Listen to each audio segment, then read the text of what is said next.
I know a lot of you on the call. So my role today is very minimal.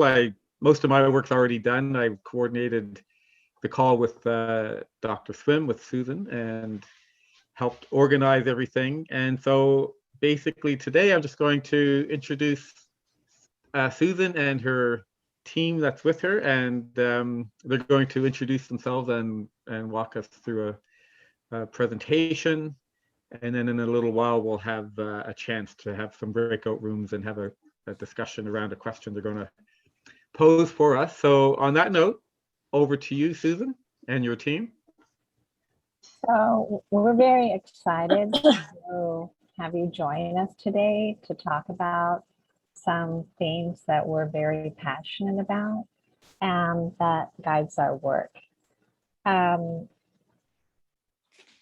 One of the things that I came up with calling process ethics some time ago with the help of Ken and Tom Anderson and Harlene Anderson and really a host of others. I was asking questions, especially about for clients, what were their ideas on successful therapy. And so these are thoughts that have guided me for probably since I first went to the Houston Galveston Institute in 1983. But there's thoughts that still guide the type of work that we do today. And so Now I See a Person Institute isn't one person, it's a team of therapists that works with every client. And so maybe my team members would like to introduce themselves as well. Would you like to go first, Emma? Hi, I'm Emma. Do you want me to say why I work there, or whatever comes to mind, whatever feels? Yeah, I feel very passionate about the work that we do at Now I See a Person. I'm really interested in providing people with time, because a lot of systems that I've worked in before haven't provided time for people and safe places for reflection. So that's something that I feel very passionate about, giving people time and not pathologizing people, giving them that space to really think and reflect and let them be their experts in their own problems. So that's why I work at Now I See a Person. And so then next to, at least Emma, it looks like it's Megan. So Megan, you just want to say a couple of words to introduce yourself as well? Sure. So I'm Megan. I'm joining this call from the unceded territories of the Squamish, Musqueam, and Tsleil-Waututh Nations in what's now known as Vancouver, Canada. I first connected with Now I See a Person Institute in 2019 as a graduate student, and I was really drawn to seeking out alternative perspectives to kind of prevailing pathologizing and diagnostic approaches, looking for different ways of being with people in therapy. And I'm really passionate about seeing people and symptoms as relational and in discourse, not bound to a diagnosis or label, and not treated as a diagnosis or label to heal and transform. And I have a lifelong love for horses too, so that was another thing that drew me to Now I See a Person Institute. So David, we still have you on mute. Maybe you could just say a couple of words since you've been with us for such a long period of time. I was on mute. Mm-hmm. Sorry. I didn't mean to mute myself. I have a lot to say. I've been at Now I See a Person Institute working alongside with Dr. Swim. I don't even know how long, probably 7 years or so at this point in time.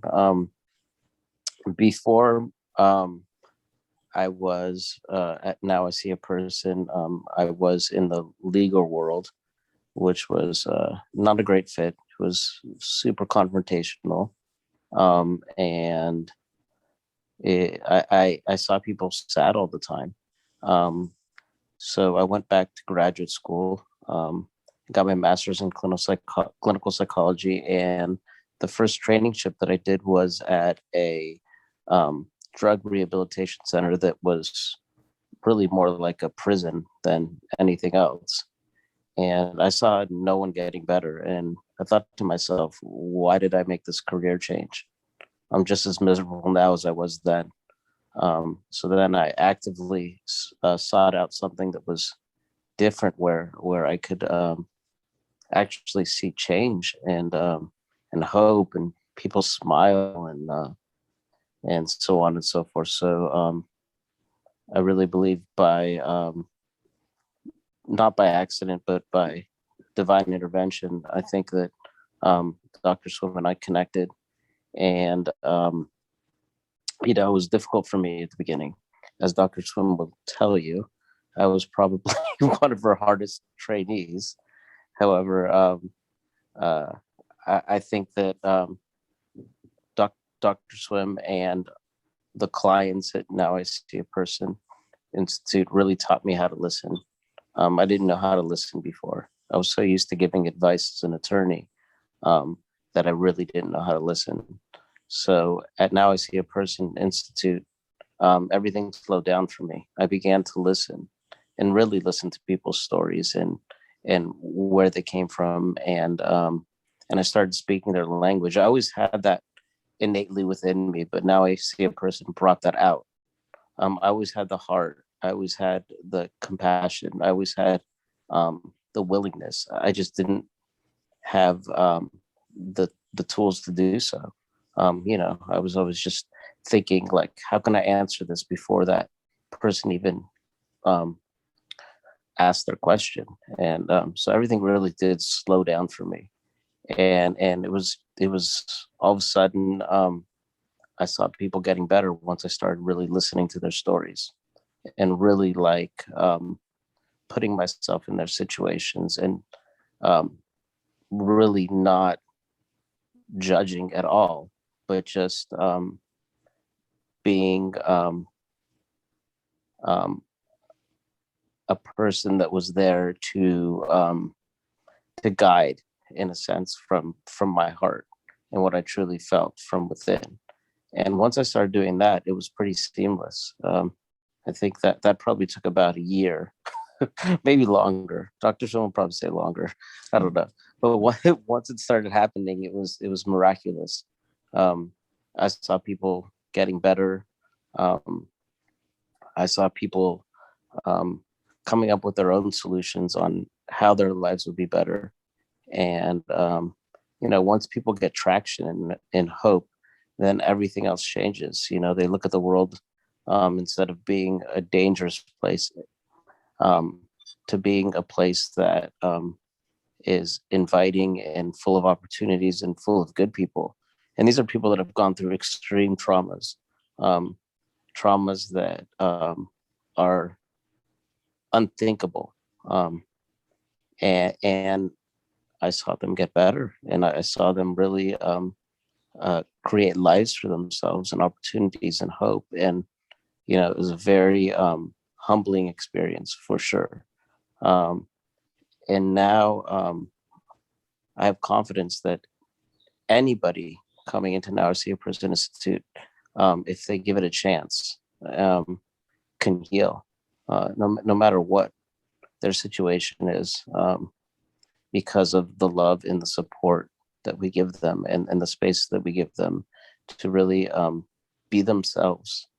And really we focus on their strengths and not their weaknesses, and not their stories, and not what's happened to them in the past, but how they can move forward and really live their best lives. And then they really can, in their own terms, not in terms of what I think their best life is, or what Dr. Swim thinks their best life is, but what they think their best life is.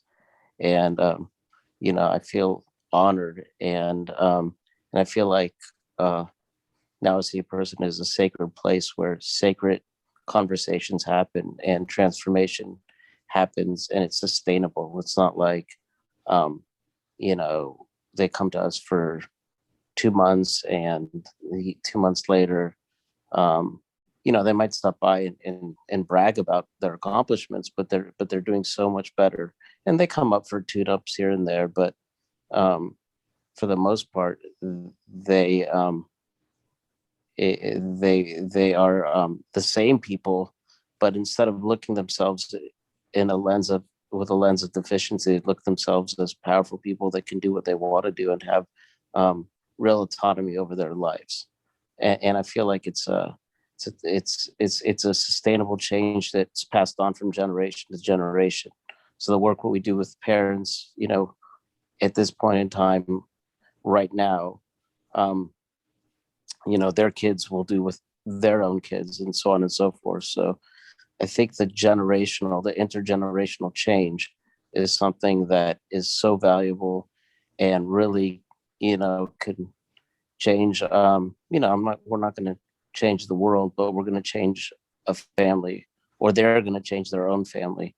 And in turn, their children will change their own family. And, the ripple effects are unbelievable. And we see it all the time, because we see children of clients that come in and talk about graduating college, and those types of goals and aspirations and accomplishments were not even part of their narrative before they got to Now I See a Person. So I'm really honored, and I feel very honored and humbled by all that I've seen and experienced at Now I See a Person. So for those that weren't here in the very beginning, we were describing that Now I See a Person Institute isn't one person. It's a group of people, and we always see our clients with a therapeutic group, and we involve their communities, whether their communities are family members or mandated members that are with them for hopefully a brief period of time. And one of the things that we do is we happen to be on a horse ranch, but for 13 months we did work via Zoom, and we found through process ethics that we were able to have the same outcome and the same research that we did for decades earlier. So I think what we're going to do now is that Emma is going to read a poem from one of our clients. Then we want to get your ideas on what you would like to talk with us about and go into breakout rooms. The poem that Emma is about to read could be anyone. It could be, you could think in your mind, this is our 5-year-old client, this is our 72-year-old client. This was not a 5-year-old client, as you can tell by the wording, but this is representative of our work. And we have a phenomenal success rate because of what I consider the process ethics that happens between people at the Institute. And we do have a slide presentation. We have articles on our website, things like that, if people would want to get into more of those types of things. But right now we want to kind of talk from our hearts. That's why I want each one of our staff members to talk about what they felt was important to them. And for you guys to be able to talk from your hearts on what you would like to get out of being with us today. So maybe Emma, you would like to start. Absolutely. Always on guard, always looking over my shoulder. Where is the next threat coming from? When? From whom? Can't handle anymore. Just one more crisis, one more problem, and I will lose it. Over the cliff's edge, into utter darkness. Help. I need help, but who will take me on? I have been through so much trauma, so many people, so many kinds, so many years. Who will believe me? Judgment. I do not want to be judged. I did nothing wrong. It was others who did this to me. It wasn't me. Who can help? I need help. Help me. Now I see a person. Equine therapy. Horses. I like horses. Horses are good. I am exhausted beyond belief. My body hurts from shaking so much, and for so many days, my skin feels like it's on fire. Focusing is really hard. If anyone attacks me in any way, I will fight to the death, probably mine. I should be safe in the corner of the horse's stall. The larger animal will protect me. The animal does not judge. I hope it senses I'm hurt. I need help. Maybe I can sleep. If only I can get some rest, I might survive the meet and greet. Only I am not in the stall. I am in the office with my husband and the therapist. The therapist is at one end of the office. I am at the other. My husband in the middle, speaking for me. Talking and focusing is hard. Do not judge me, women. I did not do anything wrong. Wait, what? How could this be? She is speaking softly, slowly to my husband and to myself, watching me to make sure I hear her and understand what she is saying, only to speak if I do not agree with something. She is not judging me. She understands that anything can set me off over that edge. She sees me. She sees a person, not the wounded animal I have become. She is trying to protect me, letting me know no harm will come to me. Just peace and quiet here. I am safe. She is here and able to help. My angel, my salvation. That was my thinking and the condition I was in when I first came to meet the therapists at Now I See a Person Institute. With their expert guidance and caring, I took the long journey from being on the edge of a mental breakdown to being a happy, normal, functioning person. They really do see a person, not a diagnosis, not what we have been through or what we are going through, but who we are. I cannot praise these therapists or their skills enough, nor say thank you enough. The sessions were weekly at first, with reminders to call if I needed help or to talk in between. I came by myself, which was a humongous step for me to go to the ranch, and I was able to de-stress and soak up all the peacefulness and tranquility. I got to know the horses. Brushing them was my favorite activity. There was no couch to lie on, nor clock to watch. The sessions ended at natural breaks. I could feel I was healing with each session. We talked about whatever was on my mind or happening in my life, relearning to handle everyday situations and not so everyday situations. There was hope. After about a year, I was as healed as I could be, ready to handle life.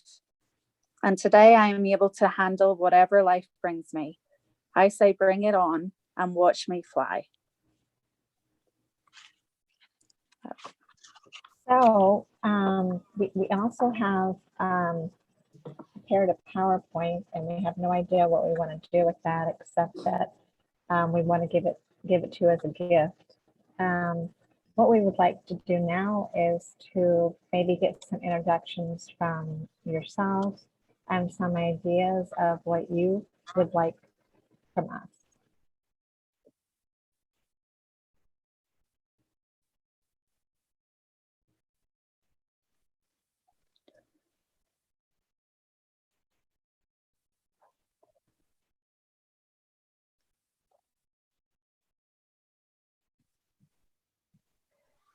So the PowerPoint is in the chat, and it's anyone can download it. It's at the very top of the chat, one of the first messages that was shared.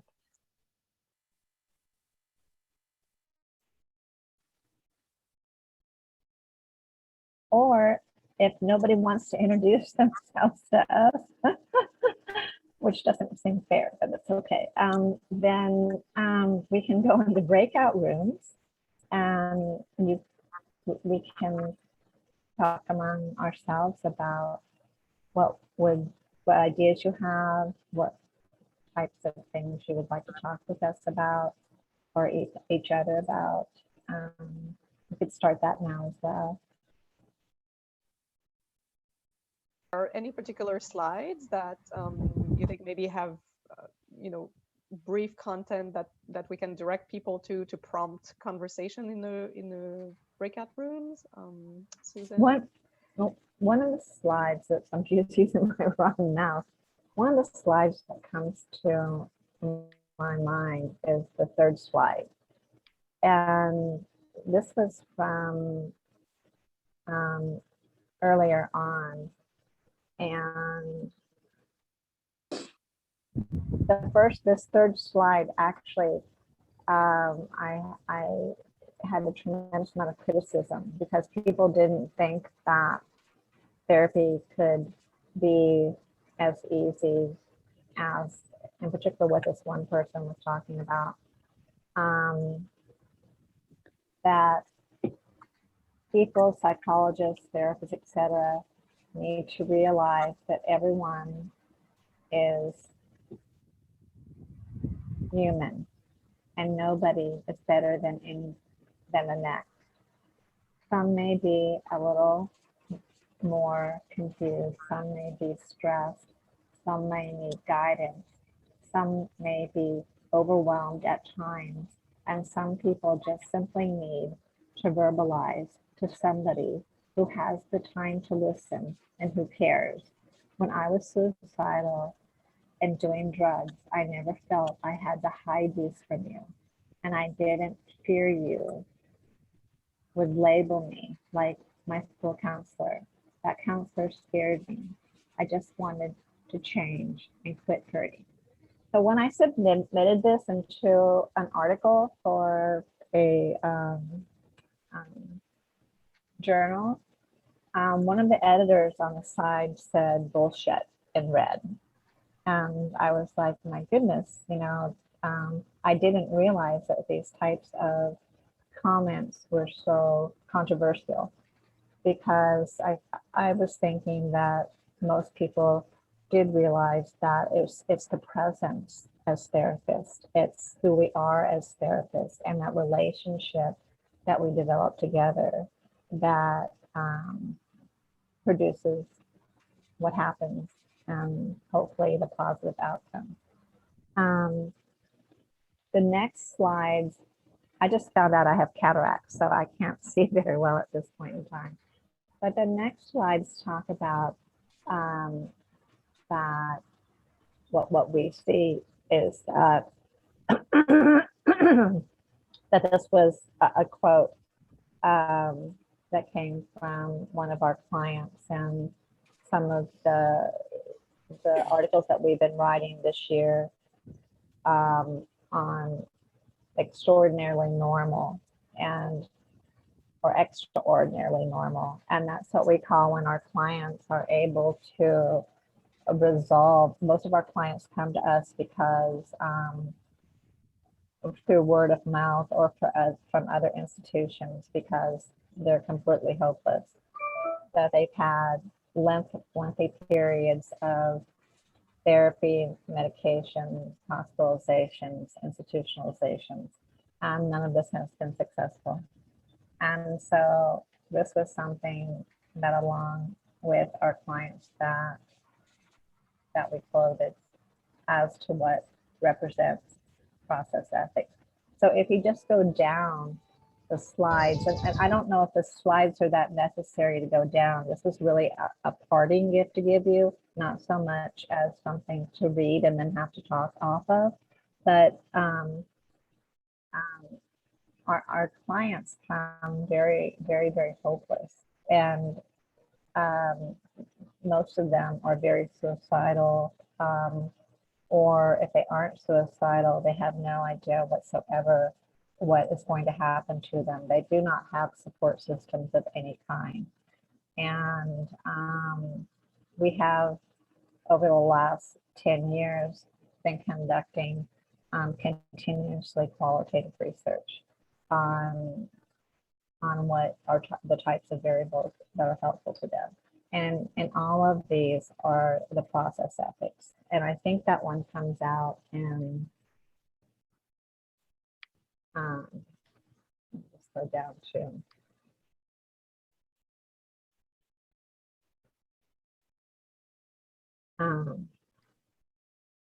where it says, co-creating intimacy 15 and 20 years later. But here you'll see what clients say, and what they say is that being at Now I See a Person Institute is like a family, that, you know, we're there for them 24/7 to help them resolve whatever they need to resolve. One of the things that we try to do is to not make it look like therapy, whether it's on the ranch or Zoom. And so all the paperwork, everything is completed before therapy starts, so that as soon as they either are on the ranch or in Zoom, that we're learning about them as a person and they're learning about us as people. And people might say, you know, is that self-disclosure? It's not self-disclosure. It's just them getting to know us as well. And one of the things that happens that I think that we all feel is that change starts to occur when everybody sees each other as a person. And I think for therapists to participate in this manner is difficult because we all have prejudice. And that's one thing that, you know, I think that Tom Anderson used to talk a lot about, was the prejudice that we have towards our clients. That prejudice could be that our clients didn't think like we thought they should, that we didn't think our clients were politically correct, that our clients maybe reminded us of an aunt or uncle that we didn't like, or our clients weren't doing what we thought was the best thing for them to do. And so it's easy to hold prejudice in our heart towards people. But what we try to do is have open hearts and open, transparent conversations with our clients so that they find their own solutions to what they want to do with their life. So the solutions are not our ideas, but they're their ideas, and they represent themselves. So I think that the rest of this is just taken from some of the research, and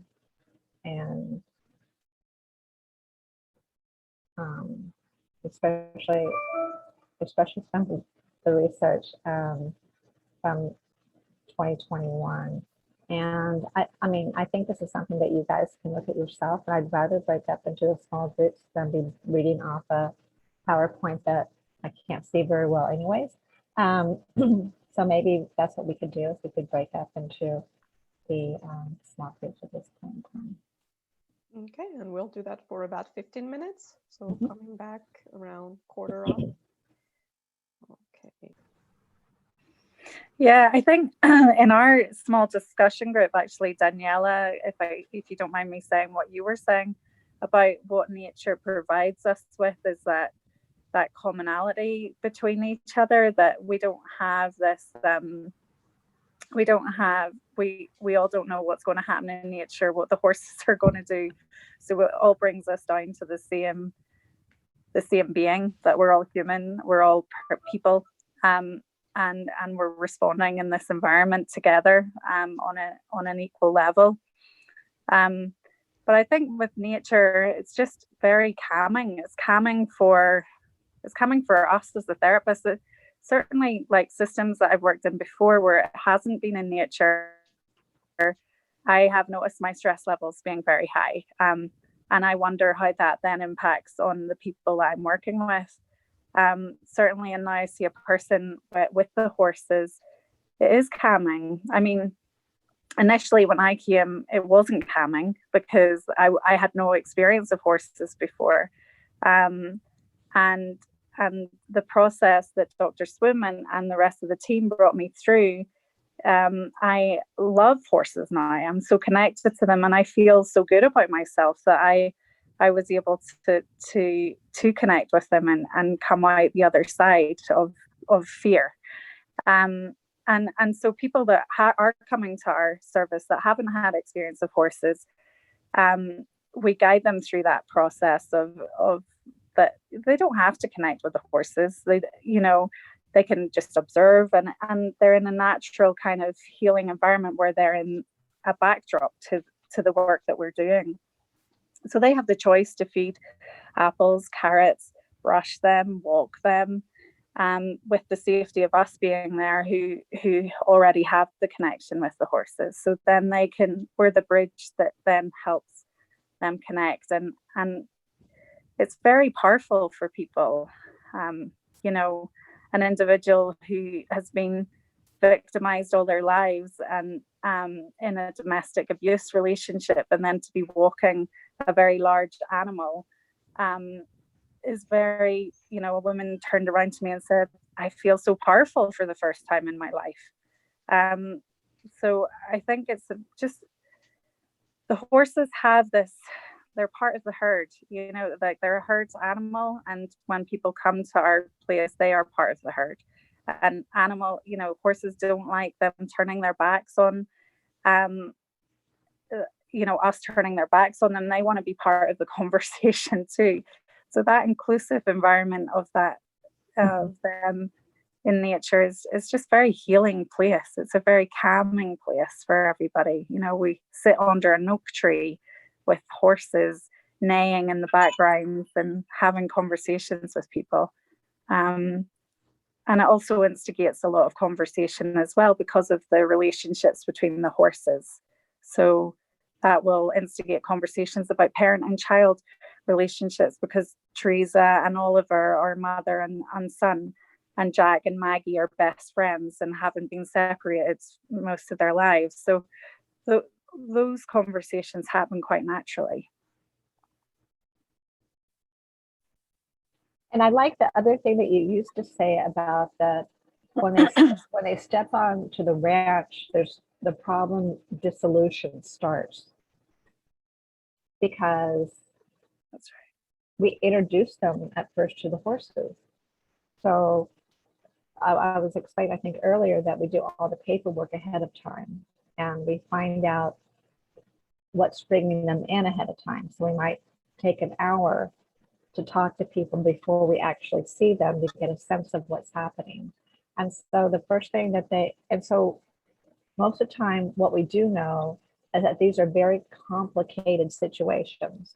And so we're dressed all in jeans and, you know, maybe have dirt on us or something. And, you know, we maybe offer the clients an apple, not to eat, but to feed to the horses. And David has taught 2 of the horses, or 3, to smile. If you look at some of our Instagram or other social media, these horses are actually smiling. And as Emma said, they're herd animals, because they think that we're their family. They think anybody that comes with us is part of their family automatically as well. So they're very welcoming. And they're like Labradors or Chihuahuas or anything like that. They want to be loved. They want to be noticed. So, you know, it's very easy to create these very nurturing relationships with horses that they've only met for 5 minutes. And especially the children, they come out the next week and, you know, they want to love on the horses, and they can't wait to jump out of the car. And you can tell that, you know, it's the same thing with the parents, but they're going to present it in different ways. And, you know, we found this the first day we did it in 2007. And now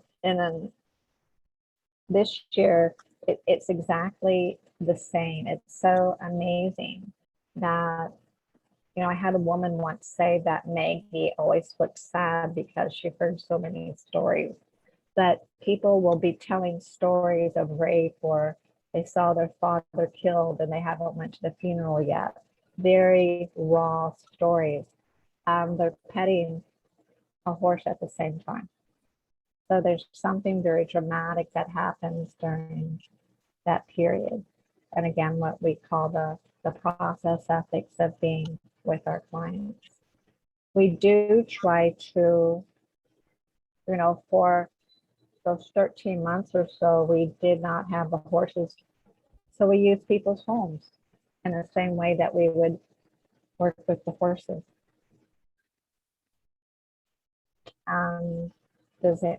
Like, you know, one of the things that I enjoyed so much was meeting people in their homes and seeing things that were important to them. You know, we were their guests inside their home. So we try to make them guests at the ranch.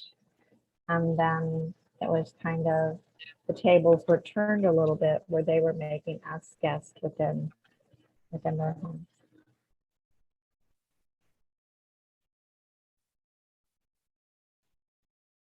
So does anybody have like anything to add off of that? So David, how was it for you going into people's homes after you had been at the ranch for 7 years? You know, it's interesting. It was people that I've seen for so long that they were excited to like show me their homes. You know, they were excited. Oh, look at, especially the kids.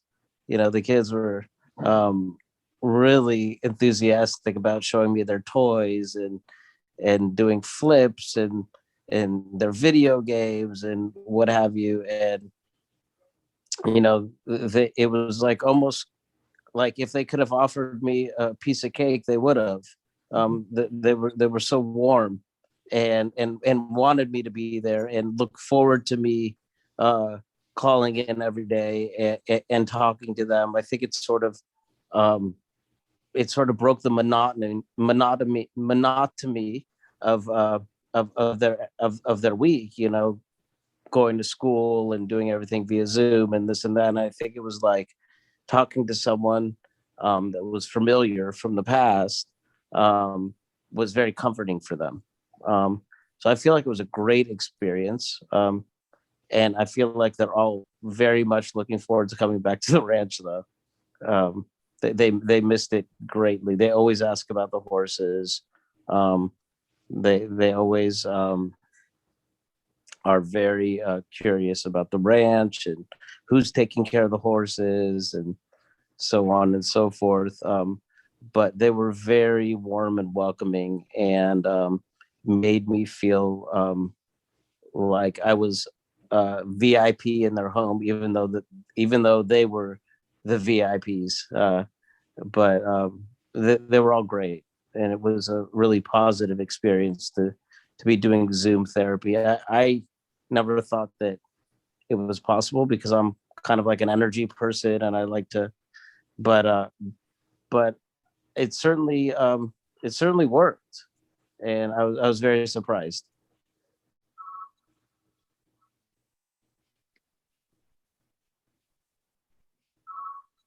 But now hopefully we'll be back at the ranch. Yeah, I think, David, just going on back, what you said is that new families that were coming onto Zoom during the pandemic, that, you know, they hadn't been to the ranch and they hadn't had that connection with the horses and hadn't seen us with the horses.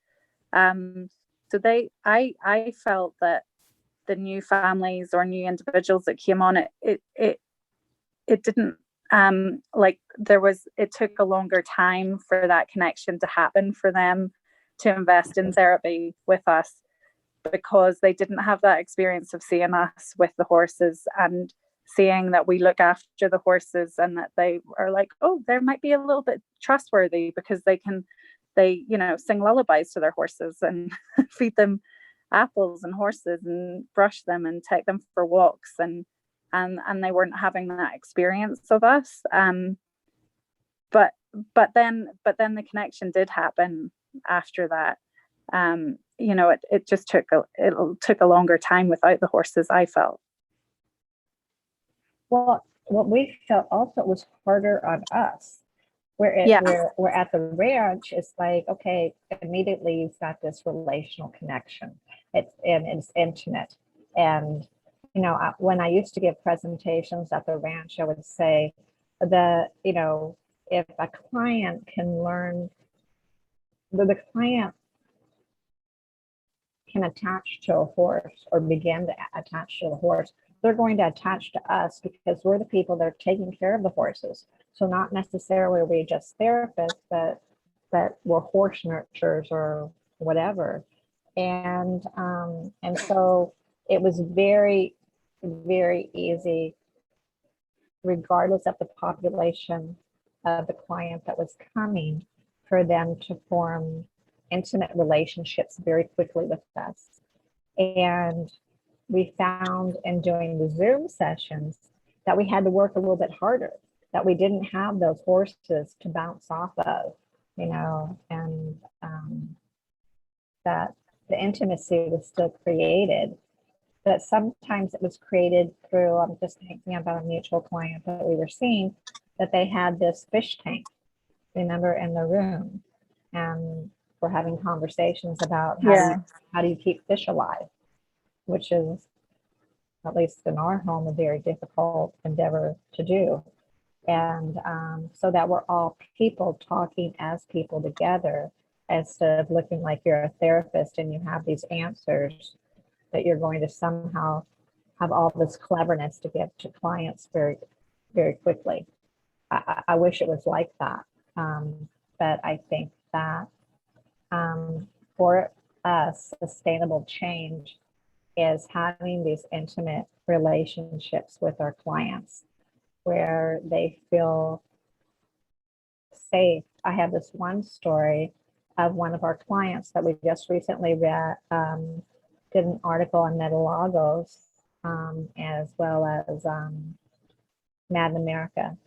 And she was probably the most suicide client that I've ever had in my entire life. At 12 years old, she was told that she had been adopted. And the parents only told her because another family member was going to tell, and they weren't going to be able to stop it. And so they said things accidentally like, your mother didn't know how to talk, you know, or take care of you. You were abused, you know, kind of their savior story that they saw, but that didn't make a whole lot of sense to a 12-year-old. And so immediately she started having some problems. She was already in the system because she had been adopted. And so quite quickly, she found herself in therapy. She didn't like therapy. She found herself then taking medication. She didn't want to take medication. And then she found herself hospitalized numerous times and then institutionalized. So from 12 years until almost 18, she had no normalcy. There wasn't a prom, there wasn't dates, there wasn't games, there wasn't, you know, normalcy was stolen from her life, as well as her parents. And they began to see her as very abnormal as well because of the amount of times that she tried to kill herself. And she was especially adept at trying to kill herself before she went into therapy. So she would either take whatever she could find and take that before she went for a therapy session. She was actually referred to us because she was in Utah, and her therapist, she was just shy of her 18th birthday. Her therapist, she had been there for 16 months. Her therapist left the room for a couple of minutes, and she took a pen and just devoured her arm. And they saw that she was almost 18. They put her on a plane and then called her parents and said, we're sending her back. So her parents were scared to death to get her because they were afraid that she was going to kill herself at home. And she had lost love for herself. She had lost love for her parents. She did not want to live at all. She had nothing to live for. You know, the past few years had been torturous for her. And so she came out and met the horses. And I can remember David was with me in that first session. And she was like, I don't want my parents knowing anything about me. I don't trust them. They put me away. They're bad people. And one of the things that's nice at the Institute is that we have a team of therapists. So maybe David and I were talking with her, and some of the other team was talking with the parents. listening to the multiple ideas and honoring the multiple ideas. We don't see parents as villains or children as villains or anybody's a villain. You know, they've had unfortunate circumstances happen to them. So how can we help them through that? And it took a while. It was a very, very challenging relationship.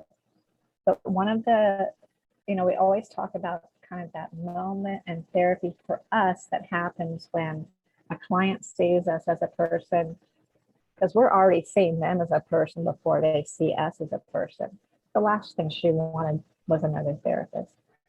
So this was pretty much in the beginning of therapy, and she was making choices that weren't the best choices to make. And she hooked up with a friend of a friend and was being human trafficked. And she called me because our clients all have the ability to call their own therapist. They don't reach an answering service. They reach the person that they've been in conversation with.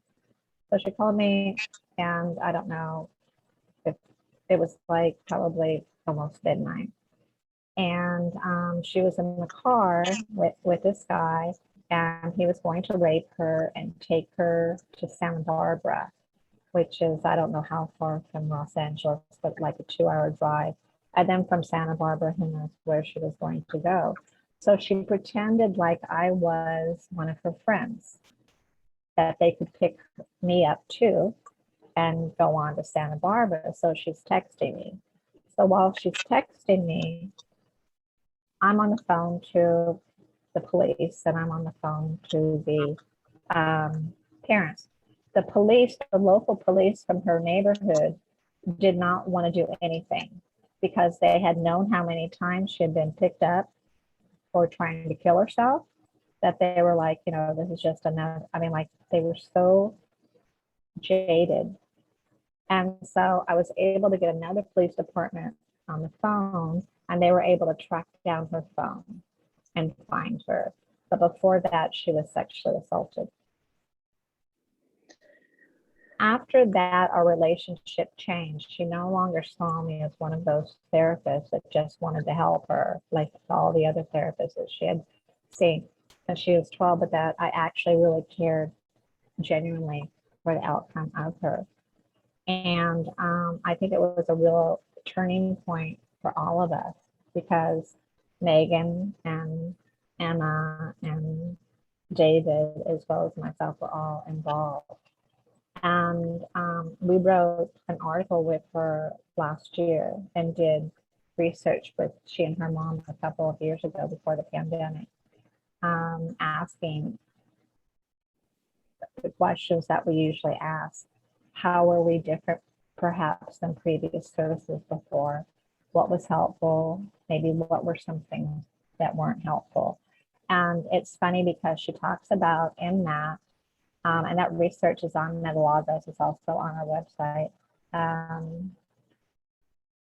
or it's on Metalogos. Let me show you how to get to Metalogos. And you know, one of the things that was so interesting in talking with her is that she really didn't like me. She did not like me. As much as I tried to do things to establish a relationship with her, to her, I was just another therapist that was doing their job to try to make her not kill herself. And now,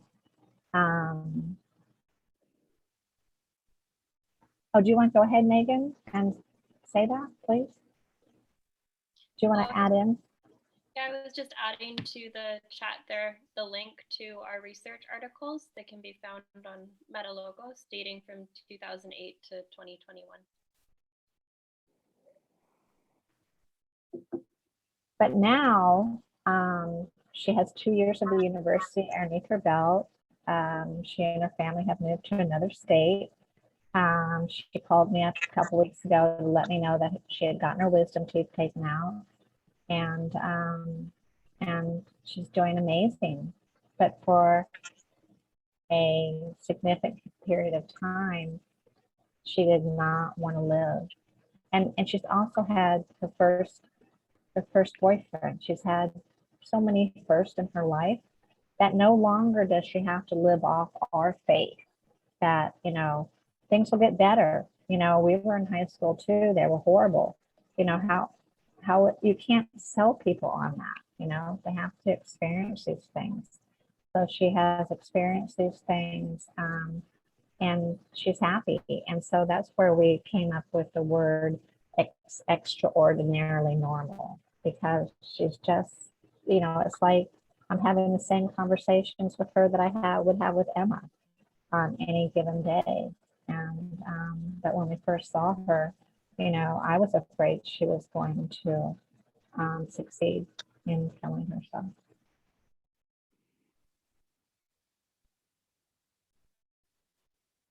So these are the people that David says that checks back in with us.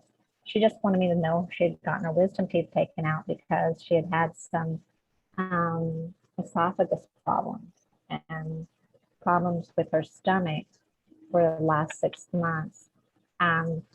The dentist felt that all of that was going to clear up because of the infection she had was going to be able to go away now.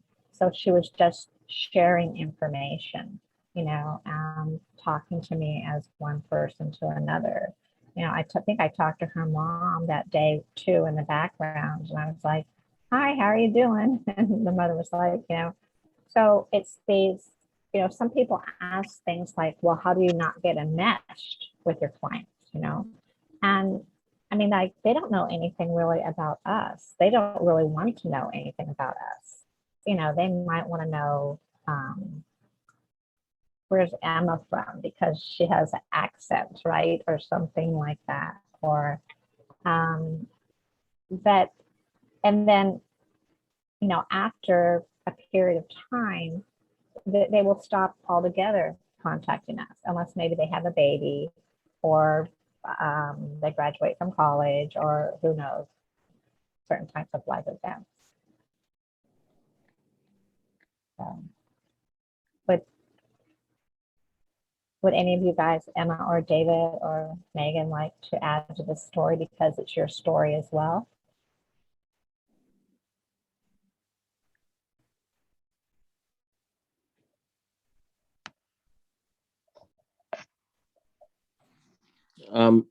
This particular little girl, actually she's a woman now, but she was someone that the mental health system failed.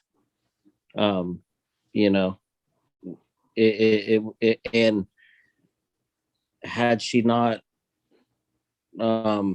by the grace of God, ended up in Now I See a Person Institute, I'm not sure what would have happened to her. There were some very tumultuous times with her, for sure. I remember offering her my car just so she would not take her life, and so on and so forth. So we went to the moon and back for her, and she knew that. She knew that even when she didn't believe in herself, we believed in her. Even when her parents didn't believe in her, we still believed in her. Even when the police didn't believe in her, we still believed in her. So we were that constant source of belief that she never had in her life. And we held her until she was able to hold herself. And we do that with so many of our clients. And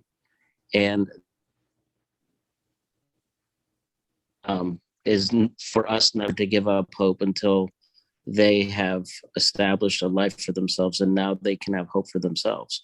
Now she's experiencing all these firsts, and she doesn't need us to hold her anymore. But she did. And we held her tightly.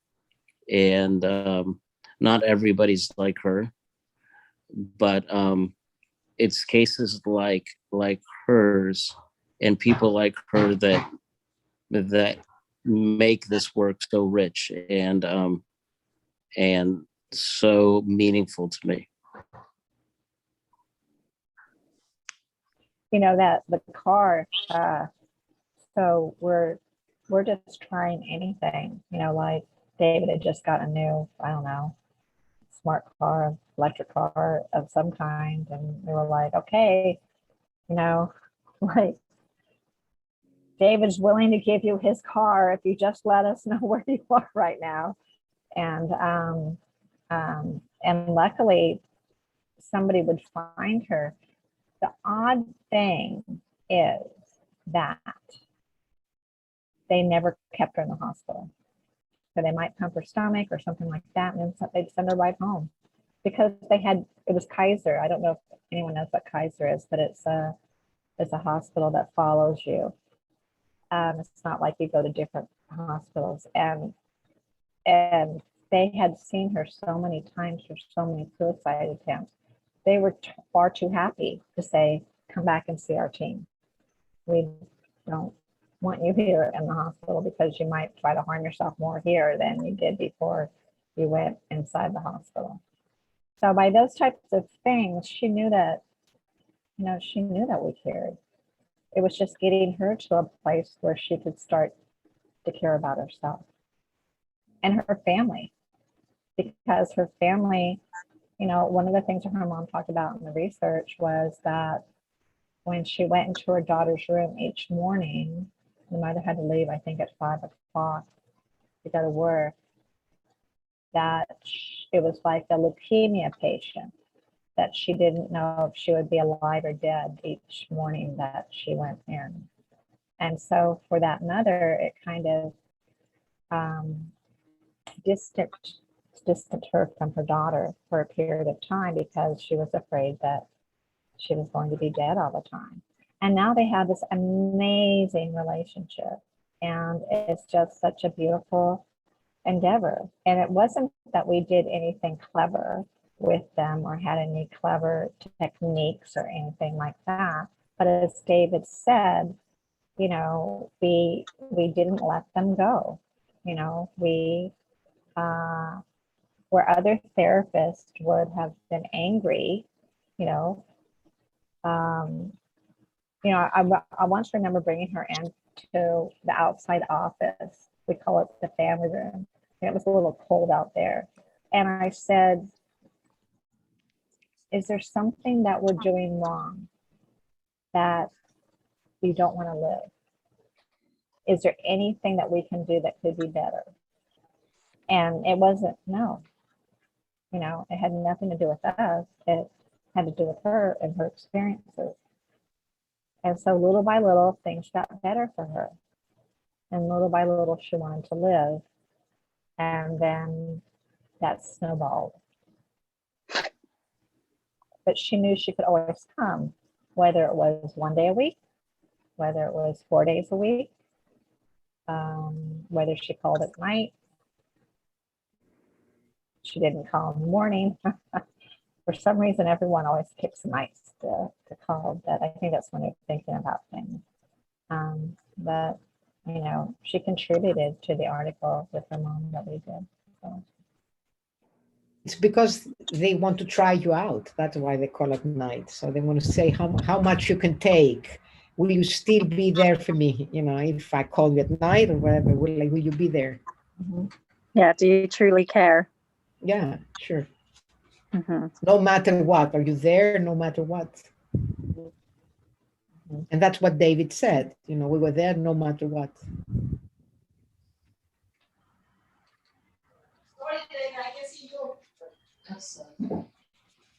So I don't know if anybody else has any other questions or things that they would like to reflect upon.